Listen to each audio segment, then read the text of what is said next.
Hello, everybody, and welcome to the BIDE Podcast, the podcast of the Barcelona International Dance Exchange. Today, in our episode number 85, we have as a guest Peter Jasko. Peter, thank you for being with us.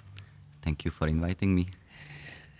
So we are in Deltebre, second year that we are coming here, and we was sharing before that it was a long time since you went here. And as a first question, we always try to start by asking you about who you are, not through the things you do. It's more about if you can describe who is Peter in 2024 in this warm, really warm place. You know, we said before with Rakesh, but now it's much more warmer because we are close to the, afternoon. So who is Peter? Hello. So, my name is Peter. I am definitely a human being. These days, in the year of 2024, I consider myself, hopefully I am also, father of two beautiful young children, a 5-year-old Atom and 2-year-old Luca. And these days, I'm somebody that is interested in movement in general inside of my daily life and also inside of my artistic practice, because with the movement I believe that things can change. So that's I would say, like, okay, this is me. Super. In a simple way. And if you go further and deeper in the complex way, who you think you are nowadays? I think I'm somebody that like to listen to other people. I'm interested in people, in life, in arts, diversity. It's the word I could use. Interested in diversity. I'm interested in words like empathy. I would say also in a ecosystem these days.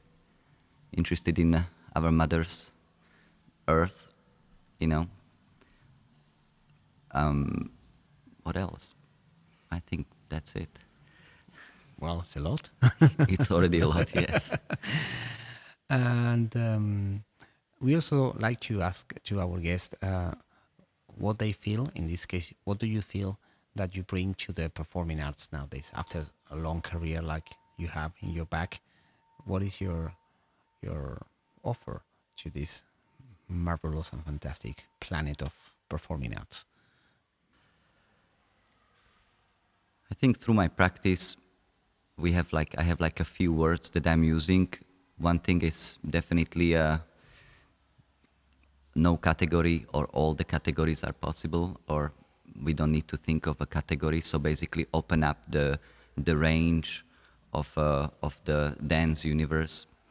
Maybe I'm really interested in sharing practices which can include anybody inside of it.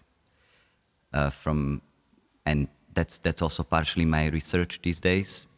So I sometimes work with kids, with the people with maybe difficult background that don't necessarily come from dance, with the non-professionals too, or then also at schools, or just like workshops where people come and they join the group. So I'm trying to work with the idea that anybody can dance, and as a teacher and as somebody that been dancing for some time, I still feel that at any time of your life you can start dancing and you can enjoy the pleasure of playing with your body and sharing with other people.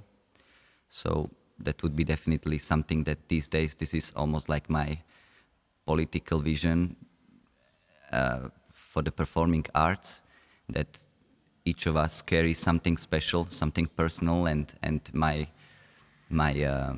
desire is to encourage your own personal talent to bring it into a creative universe and share it with others. Super. Olga? I would like to ask you, what are your main sources of inspiration? Wow. These days, for sure, it's my children. I would definitely, since my children were born, I said that they will be always part of my life because they are part of my daily life. But so I try to include them in my artistic life too, and they are born, they are curious, they want to know things, they want to learn. So for me, from the physical point of view, which includes sometimes mind and the curiosity, like they are ready every single day when they wake up, they are ready to experience life, and the process they are passing through, it's very charged. And I said like, wow, the focus, the liberty, the curiosity, the discoveries is my like a almost like my main source of like for my imagination and to to release it through dancing or moving through the space. For sure, this. I'm pretty much also like aware of like where the world is standing, and you know I'm always thinking how to participate in my personal way, because I'm not a politician. I'm not anybody important. I'm nobody very like I don't have like a that such a big voice that you know people can listen. But I said like through a small things there is a lot of secrets, and you know if I just follow my intuition and participate with the you know little things that I can participate to you know my beliefs. For sure, also encouraging the you know the anything that is like important to address these days, to I wouldn't say necessarily re-educate the society, but like you know a lot of people should have rights, and I think I'm standing behind it. Cultural diversities, color, gender, and still coming back to a nature, to nature. And with all this energy of the kids, because they are energy humans, you know, the kids. Where do you think are your questions nowadays? You know, if you go back, we met like 21 years ago. No, yes, 21 years ago in 2003. So, I mean, you know, when we was young, we had some type of questions. So where are your questions? Maybe some of them can be the same, some of them can be evolved. How can be already answered, and some new comes. So if you can share us with us, if you have new, or where are your questions with all the things that you already shared with us? I mean, I think the way I was brought up with my parents actually are very low class, simple family, living in a small town far away from a capital. So I grew up in a very simple conditions. So because we had nothing, I had nothing to worry about, and I kind of like take that sentence for the rest of my life. And so what I'm trying to do, but there is definitely the way I was brought up also was like my parents were telling me a lot what to do every single step of my day. These days, as a father, I try to let my kids decide a lot for what they want to do in their life, and I just bring some kind of a parameters that they don't, you know, put themselves in danger. But wherever their curiosity goes, I try to follow and explain. And so every single idea that comes from them, for me, it's a project to, you know, build on. So I think that's the biggest difference. I try my kids to be open-minded and from the beginning.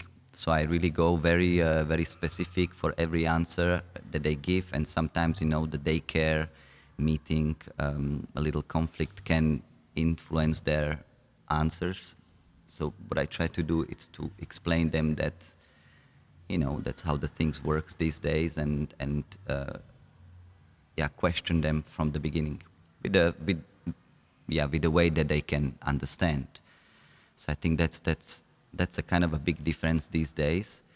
It's very inspiring.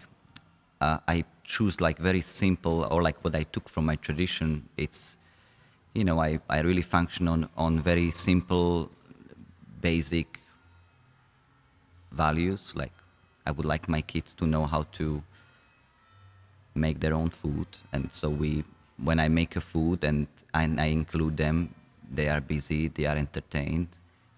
It becomes sometimes messy, but I think they are learning, and I'm doing it with them. When so I always try to include them. So like, eating at home, but sometimes also outside, traveling whenever we can to see different, countries, meeting different people from a different world, speaking different language. That's another, like, to discover the world, to really feel it, that, here it functions, people function slightly different than in another place. And I wanted to say something, but it came run away.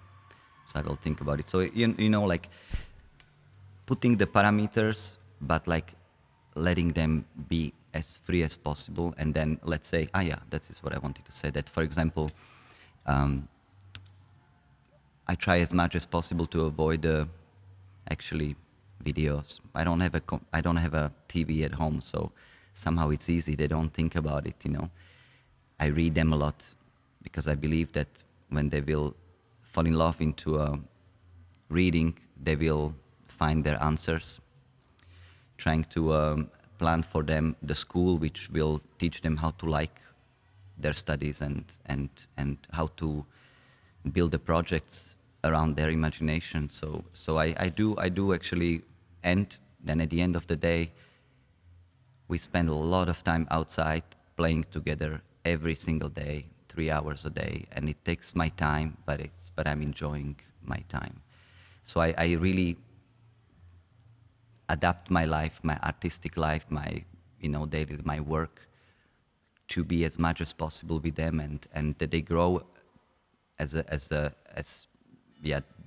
they grow within my beliefs, and that they hopefully will take it on and update it even with more layers, and hopefully they become a good human beings that will participate to make our earth function in a more positive and respectful way. Well, I mean, you've been teaching also for a long time now. And I was wondering if you notice if anything has changed with the students that you are having now, like this generation. Is anything that has changed since you started teaching? Well, definitely, the world is evolving. The world has more layers. Like, before I used to have an email. Now the email, there is a social media. There is a way more. Everything is way more complex, way more detailed. So I think it comes, and we feel it. It comes in the class. It used to be. When I was younger, I think I wouldn't say that necessarily I change everything, but I think these days I have a feeling that we have to, from the teacher's point of view, we have to listen a little bit who comes, and my personal belief, it's like that now each person is different, and I think unifying, it's a one way, but also like the education that I find, like, it's way more personal, and it takes much more work to find the common ground, because there is a lot of brains, a lot of imagination, a lot of opinions, but how to synchronize it, for me it's kind of an exciting project, because I still believe that, I think encouraging how do you say, encouraging a person and finding their specials, helping them out with that is for me, it's important. So let's say before it was more general, I would say, because also I didn't have as much experience. So I came out from what I knew, and now by meeting people, by meeting different kinds of practitioners from the professional field or also not, I think brought me into a conclusion that actually the diversity is what I like, and I want to work on that, like, as deep as I can.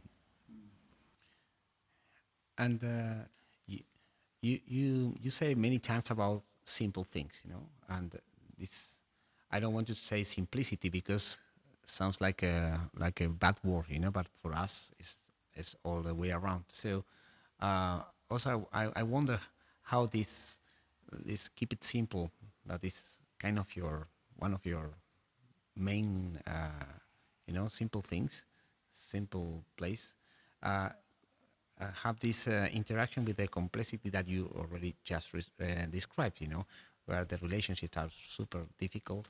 The war I mean, is surrounded by noise and information and inputs all the time. So where is your safe zone, you know, and also where is the place where you can also interact with all this complexity that is all, all around? I think the simple words, sometimes I even say at the class, you know,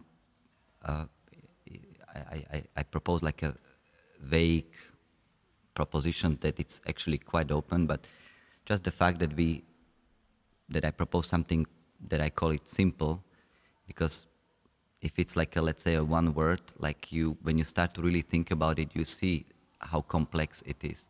So we go more into the like details. That's why I call it like even the teaching, like deep movement consciousness, that it's not necessarily that we go into any kind of a meditative state or no, it's as simple as bonjour. It's something very simple that you work on, but then within those small things, I believe that the big things happened. So for me, yeah, what could I add into it? I see how complex it is, and the more we, yeah, bringing questions. That's one of the things. The more we question things, the more we reflect on things. Something that we can grab, but you know, we kind of like at some point like build. We can build the whole project around just like a one word or around one movement. When you know you propose something very simple, like let's say move in a continuous movement, and just because you slow down, you suddenly start to think about it. You have time. You not stressing that much. It's not so painful, but like you imagine sometimes the feelings arrive because they are also a chemical at some point. Sometimes the questions reappear. Sometimes the the state, anything that you read and you want to reflect on it can appear in your dancing. So simple. It's not simple actually. It's just more, let's say, more clear, and seeing like how the simplicity is actually already very complex. If you look back in your career, would you change anything? I don't think so. I'm very privileged in what I have passed through, and I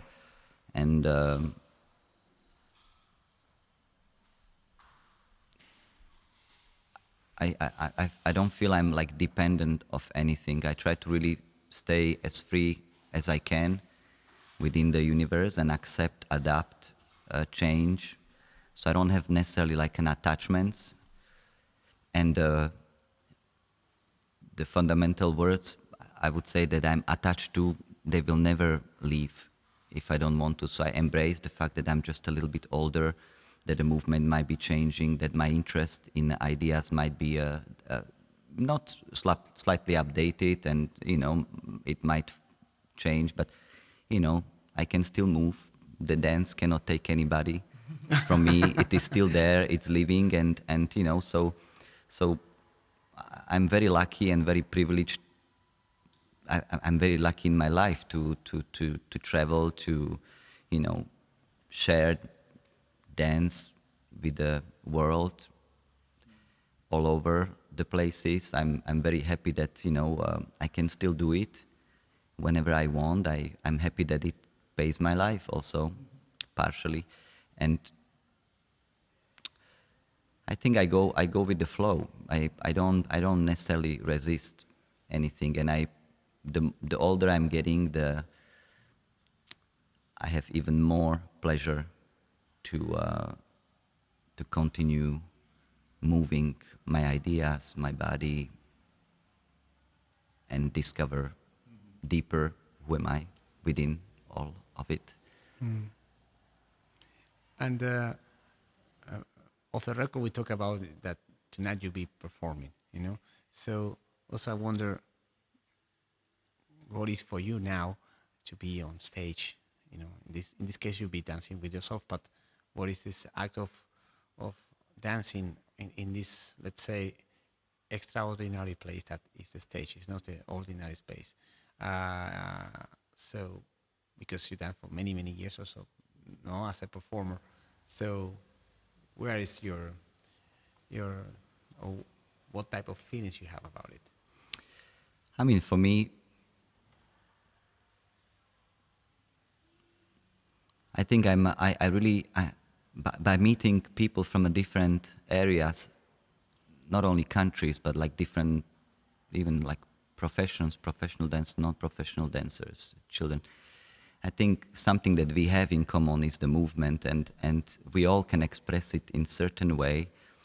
And I like many different kinds of movements. That's also what I try to share here. I like many different dynamics in a dance.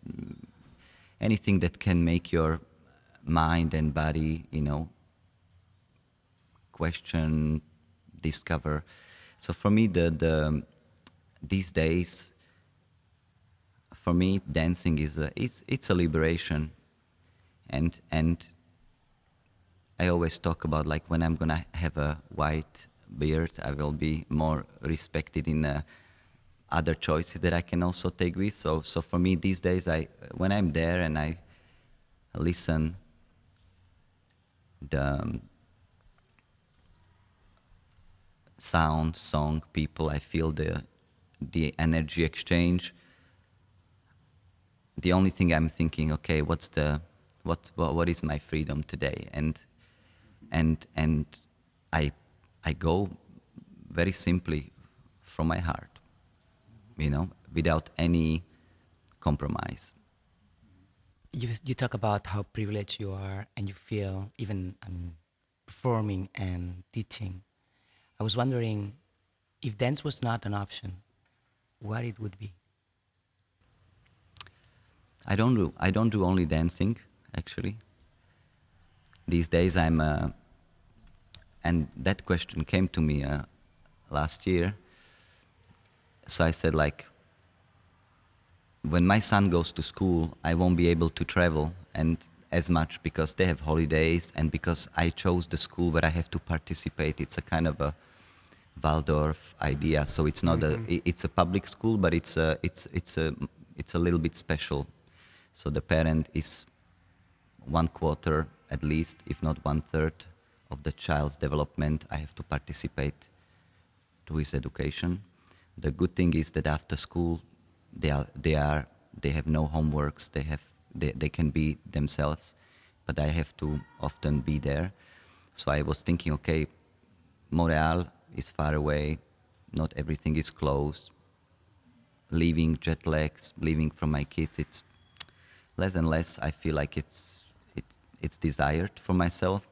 So I went into I took like from the curious place. I took a massage therapy, and I went to school for like some time, and I graduated, and then I did some complementary other techniques that I can, you know, as a dancer, as somebody that's been living in a dance and performing. I was like, well, now this time it's gonna be a performance on one body.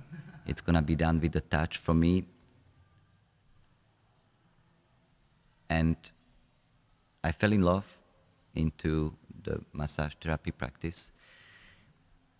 Maybe the reason is like I didn't feel the difference between dancing on a stage or performing for one person. Yes, situation change, it's one-to-one, there it's one for the public, bigger, smaller, huge. But the intentions were very, very similar. So I said to myself, okay, to stay in Montreal, maybe I would like to work at the clinic, which is happening. From September, I will work partially also at the clinic, helping people with their injuries. or like recovery, and so I will be doing that as my second job, and continue dancing in a different way. The intentions, the movements, the choreography also, or like the improvisation inside of the, some patterns and some maneuvers. For me, it was unbelievable, and knowing that it's for everybody, like literally everybody, anybody can come, unless you have some absolute contraindication. So it means that the doctors say you cannot. So for me, combining dance, movement, art, and the therapy is an amazing combination. It brings me a flexibility. I still work manually. This was one of my points that when I was thinking about it, like changing my professions, were I want to work with my hands. I don't want to work digital on the computer and do a little bit of art. I want that I still stay within the body universe of the body, and it complemented unbelievably my life, and I can be close with my kids, so nothing will change. It's a kind of it's more flexible. The job you can, for now, for this year, I will not be able to choose as much, but maybe within a time there will be a little bit more flexibility, and so I will still adjust my life for my kids to have the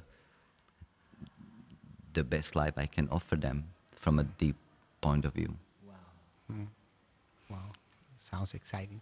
Yeah, and it's so much linked, like the anatomy, the physiology. It's so much linked to a body, and the studies brought me really also like from the unconscious studies, that I did all my life. I went more into the healthcare place, and it was amazing because I really learned how to.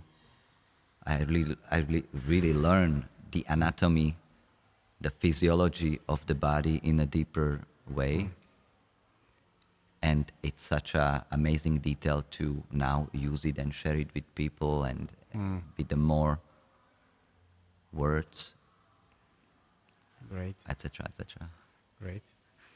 So for the end, we start a game last year, and it's about that each of our guests, leave a question for the next one.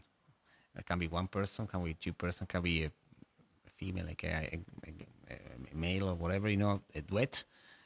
So before you have one for you, somebody left a question for you, but before we ask you this question, what do you like to ask to the next guest without knowing who would be, Who are you within this all?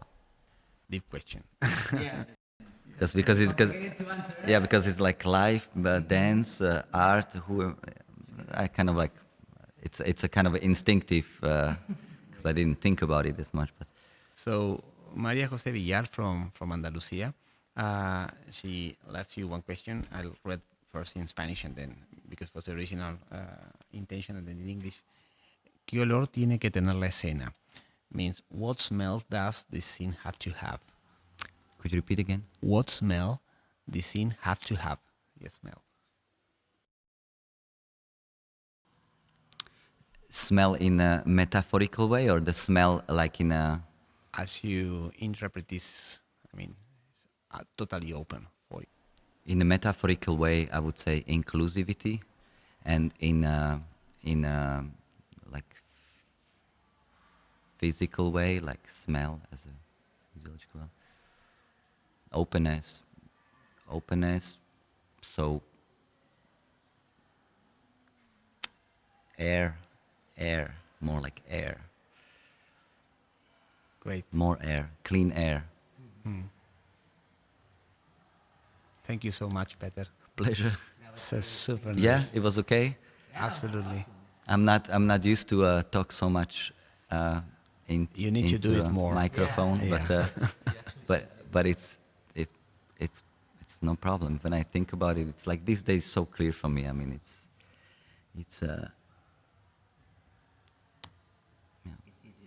yeah, it's not. I thought it's my difficult, but I was like, no, it's actually just a conversation, and yeah.